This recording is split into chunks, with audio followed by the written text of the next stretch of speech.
welcome back. It's Shelby, and today I want to test out a project that I saw on Pinterest. So I've never done this before, but it seems like it would work. But you know what? All of their crafts seem like they would work. That's why I test them out. But if so, it'll be really pretty. Basically, it is using Elmer's glue and food coloring to create a sea glass effect. So I have this vase, and it's really pretty. It's textured, super clear, which is apparently what you want to do. It also kind of looks like something that would wash up from like an old ship, so choosing it because of that. I've got my food coloring. I already pulled out pink because how cute would this be in pink? I love it. So it's gonna be pink, hopefully.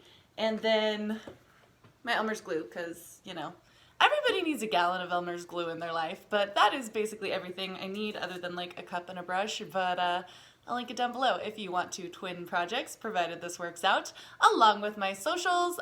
Thanks so much for watching in advance. Give me a thumbs up if you like the video. Let me know what you think it down in the comments, and let's get going. Okay, so first off, I'm going to mix up my glue mixture. So I've got my Elmer's glue, and I don't think I'm gonna need a whole ton, but I'm gonna pour myself a fairly good amount. So basically, based on what I have read, you just pour Elmer's glue into a cup, mix in a few drops of food coloring, paint your glass item with it, and allow it to dry, and it creates this kind of foggy sea glass effect, you know, like when bottles have been in the ocean and they've been kind of like beaten around a little bit by the waves and the sand has kind of etched away their polish and they look a little bit foggy, but also like really beautiful, and it's a very unique kind of color. That's what it's supposed to do. I'm guessing the glue just kind of creates the foggy effect. So got my glue, got my food coloring,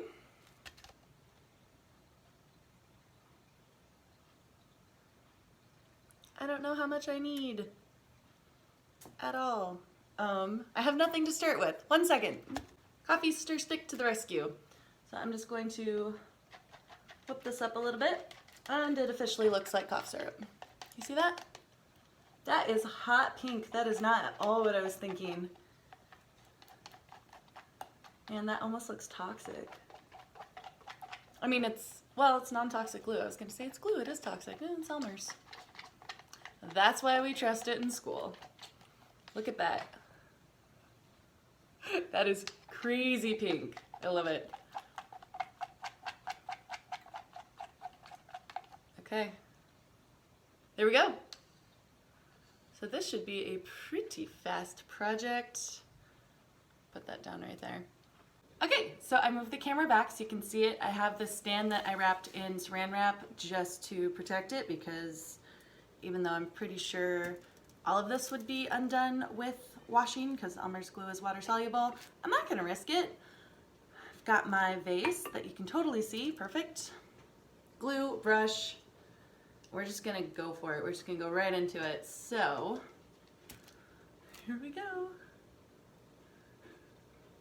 That kind of looks ridiculous, honestly, but we're gonna try it all the way in, right? I also don't know how thick or thin to paint it because it really didn't say.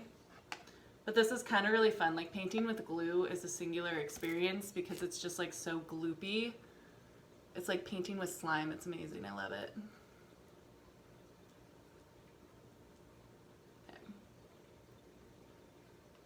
Should I paint the bottom or leave it? I don't know. No one's gonna see it, but it seems like it would be undone without painting it.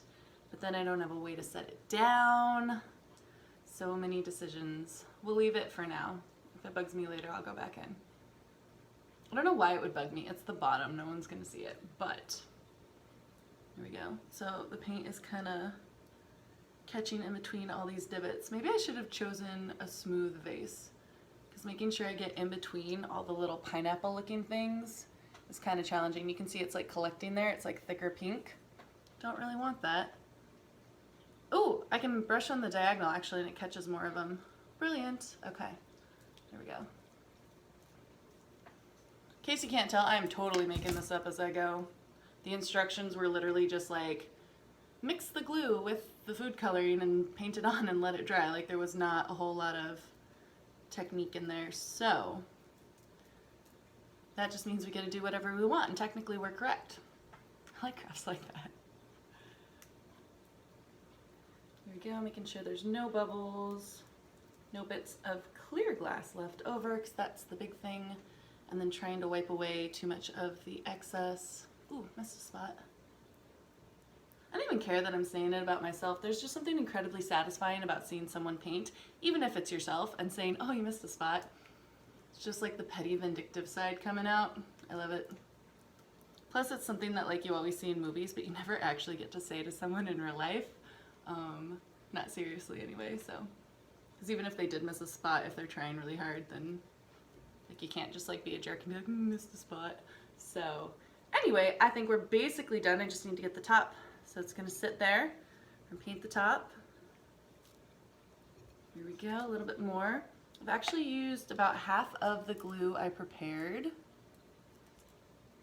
It's not on super thick. I don't want it like running down in streams and collecting at the bottom. I think it just needs to be enough to like get all of the glass frosted and pink.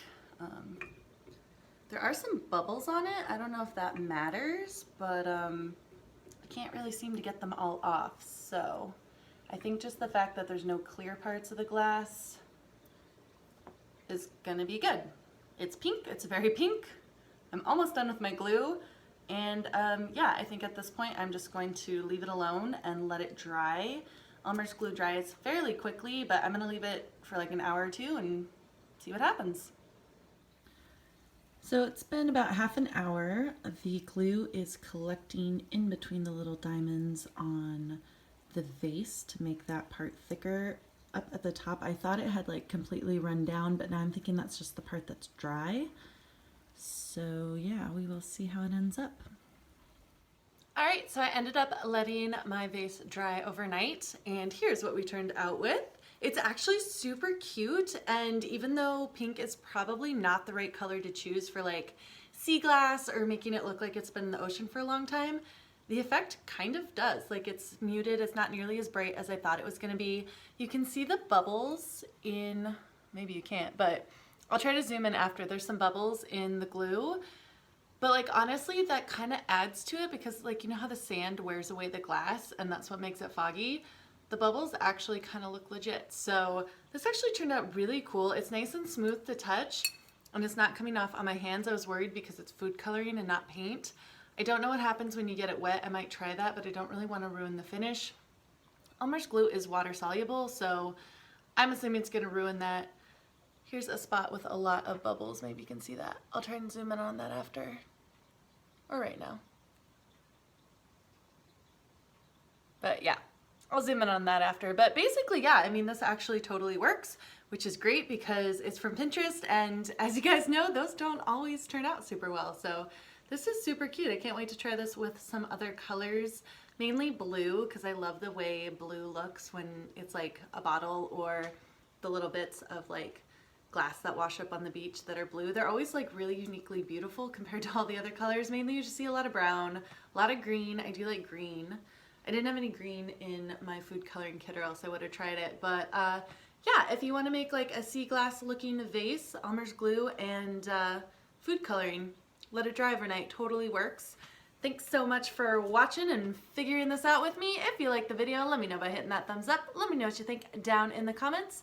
Thanks for watching. Bye for now.